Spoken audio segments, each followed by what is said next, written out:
Welcome and good afternoon. This is Commish Orr, and today I'm going to give an update on the Best of the 90s uh, tournament featuring season ticket baseball. It's been an interesting first round of the tournament. We did have a play-in round, but it's been an interesting first round of the tournament, and we will get to that in just a moment. But we're going to focus on one series that has been completed so far, and that is the series between the 1993 Toronto Blue Jays and the 1998 New York Yankees. The Yankees are the top seed in the tournament in the American League, um, so they have a lot to live up to, or a lot to be hopeful for here. And Toronto had to win in the play-in round, and they did so. So this is the second round. They swept through the first round, and now they're facing the top seeded New York Yankees. And I've already recapped two of these games, but just as a recap of the recap to get everybody up to speed, I'm not going to go into detail on the first two games, but I'll go into more detail on the remaining games of the series, and then talk about the rest of the series briefly, where they're at. But in game one, the Yankees and Blue Jays both scored 2 runs in the first inning. Toronto scored one in the fifth, but then New York had a 4-run sixth inning against Guzman, and that was really it. 6-3 at that point. Toronto did score a couple runs in the eighth to cut that lead to 6-5, but New York scored another in the bottom of the eighth thanks to a Darryl Strawberry home run to open up the lead 7-5, and then Mariano Rivera had a ninth inning which he picked up the save for. And even though he didn't allow any earned runs, it wasn't a perfect inning by any means. Toronto had chances, and they just didn't do it at the end there. So Yankees took game one in New York 7-5. Game two, David Cone basically was dominant, only allowed 5 hits, struck out 9, and he took that shutout into the ninth inning. The problem was New York only scored 2 runs against Pat Hinchin in this one, and so there wasn't a lot of room for error. And so when David Cone allowed a leadoff single to Joe Carter, Paul Molitor actually flew out, but then he walked Tony Fernandez, so he had runners on first and second. Cone was tiring there in the ninth inning, and so Mariano Rivera came in again, and this time he retired the next 2 batters to pick up the save and squeak this one out for the Yankees. Yankees only had 4 hits themselves, but they win 2-0 and take a 2-0 series lead heading over to Toronto actually. So after a travel day, we head to Toronto for the first game there, and it was a crazy one. So the Yankees jumped out in front. Dave Stewart was on the mound for Toronto, and David Wells on the mound for New York. And the Yankees jumped out in front with an RBI single from Paul O'Neill after Derek Jeter doubled to score first. But then Toronto responded in the bottom of the first. A couple of base hits. John Olerud RBI single tied things back up. But it was the fourth inning when things kind of really, Toronto really kind of broke out a little bit, as Olerud, Roberto Alomar, and Tony Fernandez all had base hits there to load the bases. Ed Sprague flew out, and then Pat Borders hit a grand slam in the bottom of the fourth to put Toronto up 5-1 at that point. David Wells got out of the inning, collected himself, and then we get to the fifth with Wells still in, and he serves up back-to-back homers to Joe Carter and John Olerud. It was Joe Carter's fourth homer of the series, or of the tournament, I should say, not just of the series, of the tournament.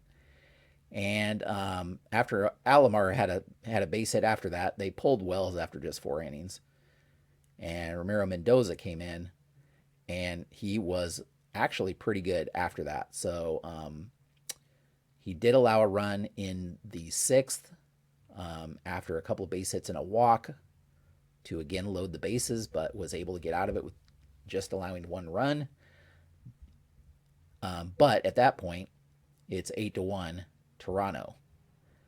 He did have a pitch a great seventh and eighth inning. Mendoza did. Meanwhile, Dave Stewart on the other end had allowed that one run in the first, and he pitched into the eighth inning. But then, again, tiring, he walked Chuck Knobloch to lead off the inning, got Derek Jeter to ground out, and then Paul O'Neill doubled and Bernie Williams singled to drive in a couple of runs, and that was enough for Dave Stewart to exit the game at that point and turn things over to Jack Morris in relief. Well, again, keep in mind it's still 9-3 at this point. Lots of cushion left for Toronto, but Jack Morris could not retire any of the three batters he faced. So Tino Martinez singled, Darryl Strawberry singled, bases were loaded, and he walks in a run when he walks Chad Curtis. At that point, Morris was pulled for Mike Timlin because the bases were loaded. It's now 9-4. We're getting into dangerous territory here.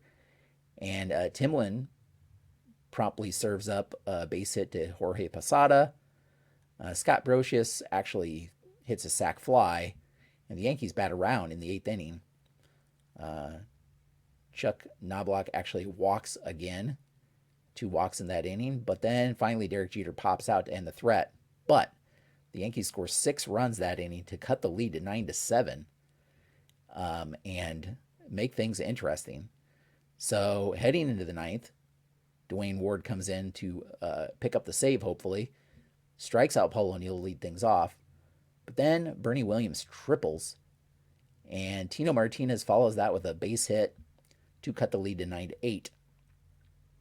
And Toronto fans were sweating it because, again, they lose this one and they are sent to the losers bracket.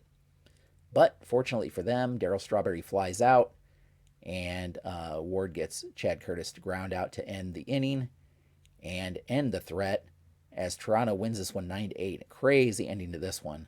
But Toronto picks up the win and wins it 9-8 to stay alive in the tournament. So, second game, also in Toronto, was also an interesting game, but mostly New York. The score doesn't really do justice to to how well New York was in this one. They score in the first inning on a Bernie Williams base hit. In the second inning, crazy thing happened as Chad Curtis smacks a single into left field. It rolls under the glove of Ricky Henderson all the way to the wall, and Curtis scores on the play. So a Little League home run almost, except not a lot of overthrows and such, but a single that rolls to the wall, and he rounds all the bases and scores for the second run of the game for New York, and they are up 2-0 at that point. In the fourth, this is against Todd Stottlemyre, by the way. In the fourth, they score a few more runs as Tino Martinez and Darryl Strawberry lead off with base hits. Chad Curtis grounds out, but Jorge Posada walks to load the bases. Scott Brocious hits a single. Bases are still loaded. Knobloch walks to walk in a run. Finally, Derek Jeter hits a sac fly for a second out, and Paul O'Neill grounds out to end the inning, but not before New York takes the 5-0 lead at that point. Now, facing El Duque, Orlando Hernandez. Finally, Toronto wakes up in the bottom of the fourth, scores a few runs, and all set off by John Olerud's leadoff double. Joe Carter walks. Paulo Molitor actually hits an RBI single, and so does Tony Fernandez to cut the lead to 5-2 at that point. Heading into the sixth, Stottlemyre actually settled down a little bit, but heading into the sixth, Brocious hits a single, and then Knobloch hits a 2-run homer to re-extend the Yankees' lead 7-2 and give them a little bit more breathing room. But bottom of the sixth, Hernandez lets one of those runs back as Molitor singles, and White actually walks, and then Ed Sprague hits an RBI single. That cuts the lead to 7-3. Finally, the Yankees would turn it over to Darren Holmes at that point for the seventh inning, and Ricky Henderson leads off the base hit and steals second. Holmes retires the next two batters, but then Joe Carter hits an RBI single, cuts the lead down still further to 7-4. Then in the eighth inning, once again, a leadoff double for Tony Fernandez, and Ed Sprague hits another RBI base hit, cutting the lead to 7-5. So Toronto keeps chipping away at the lead. This time, though, they go to Mariano Rivera in the ninth inning, the Yankees do, and he pitches a perfect ninth to pick up his third save. So every win of the Yankees series, Rivera had a save for it. Still didn't allow any earned runs. And as the Yankees win this one 7-5, they advance in the best of the decades 1990s tournament. They advance to the next round, and Toronto drops to the losers bracket. We're going to take a look at that bracket here in just a moment. So if you want to follow the action, you can head over to baseballmaelstrom.com, and then you can click on the 1990s tournament link to get the best of the decades 1990s page. And let's take a look at the rest of the bracket here. So New York again. While this was going on in New York, they advance. Toronto loses and drops to the losers bracket. Toronto had swept the 1994 Chicago White Sox to advance to the in the play-in round to advance to the first round. Meanwhile, the other three series are all tied up at 2 games apiece. So that would be the 1995 Indians against the 1990 Athletics. The winner of that game will face the Yankees in the next round. The loser will face Toronto in the losers bracket. Over in the National League, we have the 1998 Braves, the top seed there in the National League, who took the first 2 games against Arizona. And Arizona has won the next 2 here. 1999 Diamondbacks winning the next 2 to tie that series up. And then the 98 Astros and the 94 Expos are tied at 2 games apiece as well. So I will likely play at least some of those Game 5s and record them to see who advances in those 3 series. What's interesting is that all but the Houston series, so the series between the Yankees and Blue Jays, the series between the Indians and Athletics, and the Braves Diamondback series, all had teams down 2 games to none. But whereas the Yankees have advanced, Arizona won the next 2 games to tie that series, and Oakland won the next 2 games to tie that series. So very interesting there. Let's take a look at some of the stats. If you're curious as some of the stat leaders, and I'm going to have to blow this up a little bit. So these are the overall batting leaders for the entire tournament. Moises Alou, the Montreal Moises Alou, because he also is on the Houston Astros team. The Montreal Moises Alou, 647 batting average, 684 on base, great slugging percentage. So very interesting there. And if we look down at home run leaders, Joe Carter has 4 homers in the tournament, which leads the entire league. Not far behind him is Jeff Bagwell and Luis Gonzalez, both in that Houston-Arizona series. So interesting thing there. Matt Williams is just tearing it up. 13 RBI in the tournament. Just tearing it up. He's been a big key to the Diamondbacks' comeback in the Braves series. And I'll focus, if I play those games, I'm going to focus more. I'll give you recaps of those series as I go. But just interesting. Look at the stolen base leaders. Ricky Henderson leading in stolen bases in 2 ways. He leading on the Toronto team and also in second as part of that Oakland team. So, of course, it's very interesting to see how many players are on a couple of different teams in the best of the 90s tournament. Very interesting. You have, as I said prior to this, Moises Alou being one of them. You have Sean Barry is third baseman for, I think, the Braves and who are the Braves? Expos. And then you have Ricky Henderson on Toronto and Oakland here as well. And I think there are a couple that I'm missing. Very interesting to see players on multiple teams in just this decade. Yeah, Sean Barry on Montreal and Houston. So playing against himself actually in that series, pretty interesting. So there's the batting leaders, and if we go to the pitching leaders, for those who are curious, again, not all teams have played the same number of games because of the tournament style here, but it still gives you a good idea. So David Cone has one start, of course, no earned runs. Greg Maddux for Atlanta, just an ERA of 1. So pretty standard stuff, what you would expect. Randy Johnson has won 2 games for the Diamondbacks and dominates in strikeouts. 28 strikeouts in his 2 games combined. I think he had 12 in one and 16 in another, something crazy. Something crazy like that. And Greg Maddux holding the opponents down. Opponent batting average of 103 against Maddux. Just what you would expect. Save leaders, of course, we mentioned Rivera earlier with 3. Dwayne Ward has a couple of saves. Matt Manti has a couple of saves.